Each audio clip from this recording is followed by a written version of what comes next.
team just pretty early on just looked like they were going through the motions.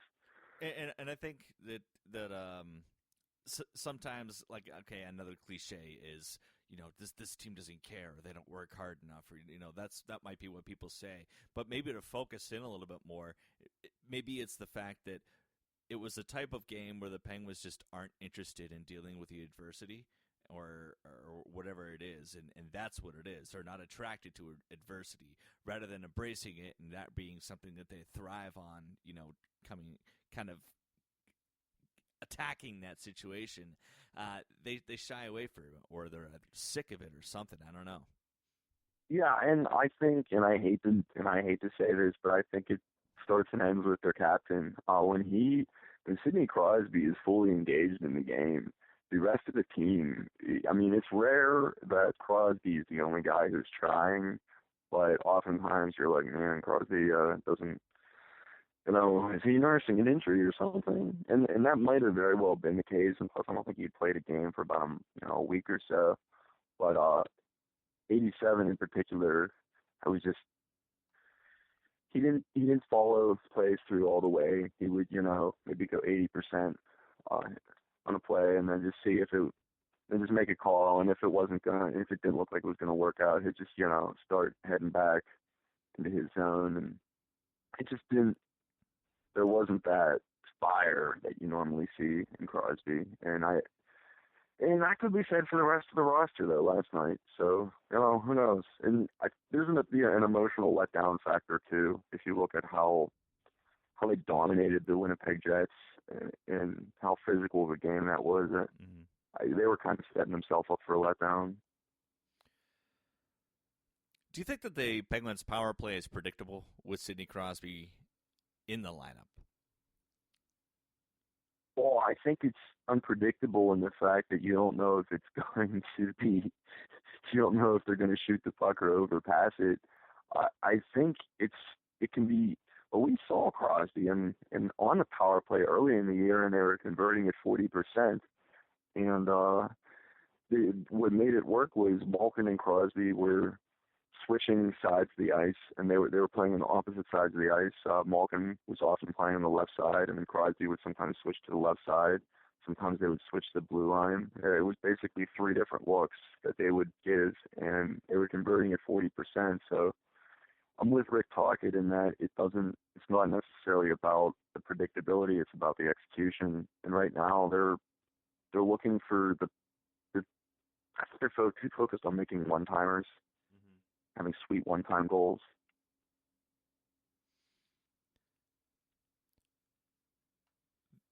Now, I guess, kind of answered this question already, considering we were talking about the Kings and the Bruins and the way they entered the playoffs. I kind of think that I'd be all right with the Penguins finishing second or even third in the division going into the Stanley Cup playoffs in the spring. Where are you? It depends who is positioned in the 6, 7, and 8 spots, Ken. I don't want to play. I don't want to play the Capitals. I don't want to play the Islanders. I don't want to play the Rangers. That really limits who the Penguins could play. Nobody in the Metropolitan Division. That's yes.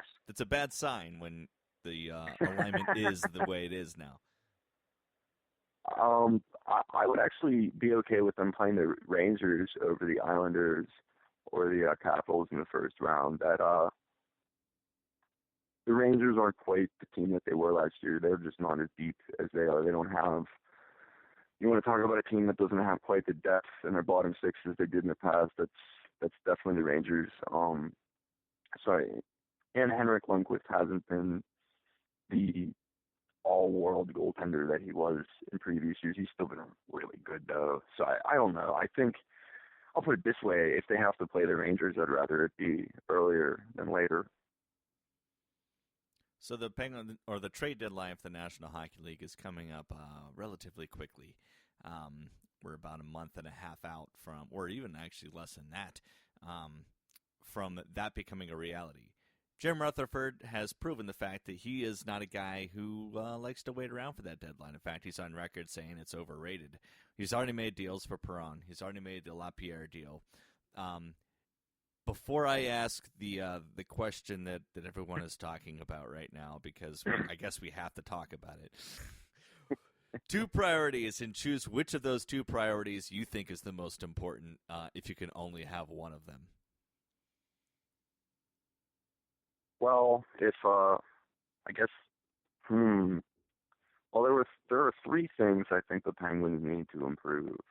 They need to add a veteran defenseman. They just, for depth, if anything, Bortuzzo isn't really cutting it right now for me, and Dupre has been fading a little bit. I'm not sure if it's him or if just teams are targeting the third pairing more in general, but either way, it's clear that since Ole Mata has been on the shelf, that defense is lacking just another presence that can eat minutes. Like a calming presence, maybe. We've talked to extent about the bottom 6, and I wouldn't mind seeing them bring in another guy, a guy with some size who can score, 5, 10 goals, 20 points, hit, play the body. I mean, if Boyd Gordon wasn't signed to such a weird deal, and it's kind of a big deal in Edmonton, I think I would want the Penguins to go after a player like that, and even then they should go after a player like that.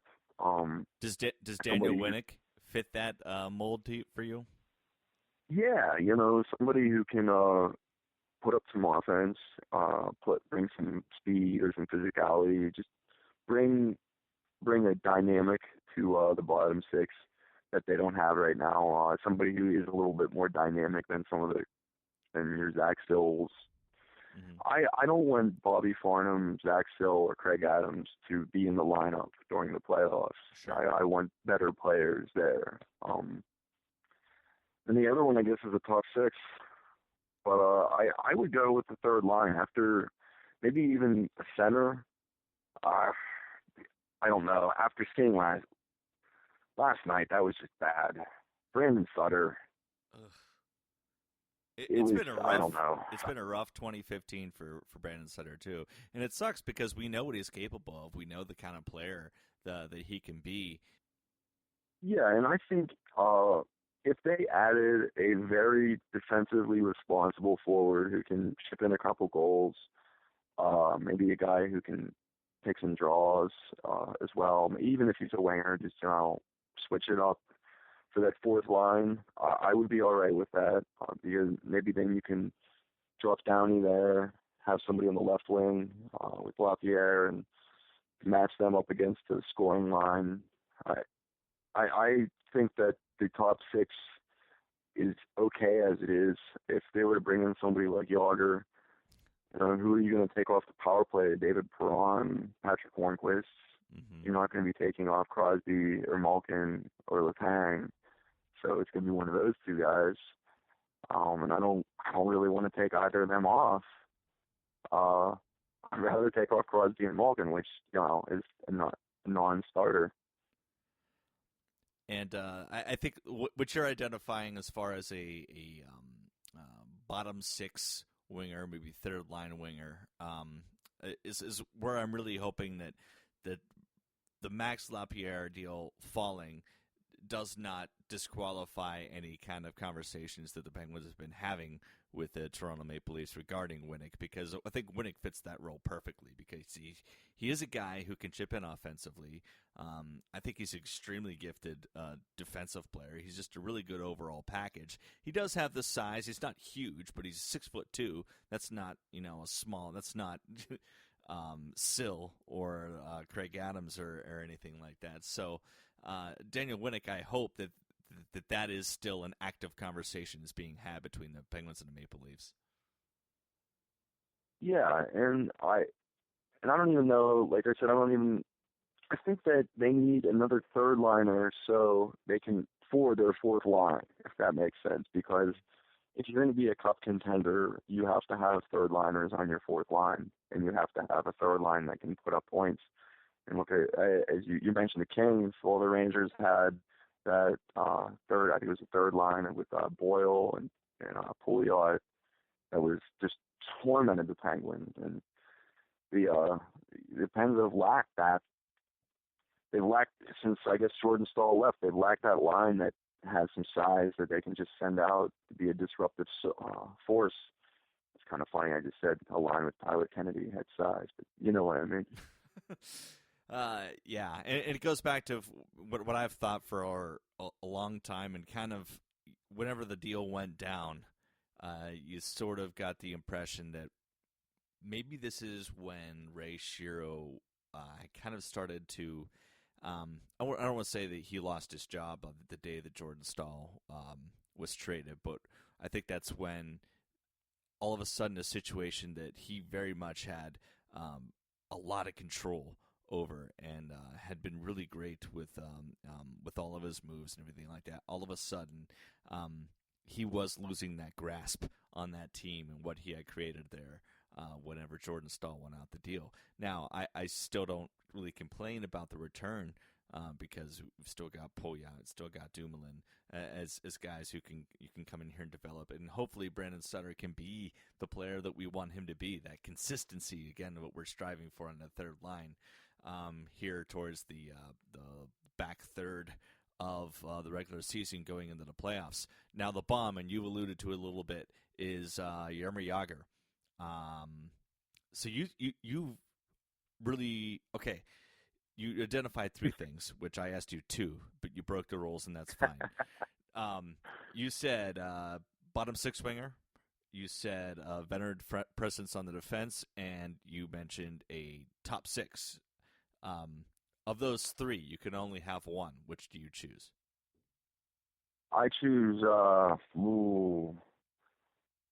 going to choose a veteran defenseman and hope that the Penguins get healthy, or that somebody like Brian Rust or somebody along those lines emerges in the second half to push the bottom six.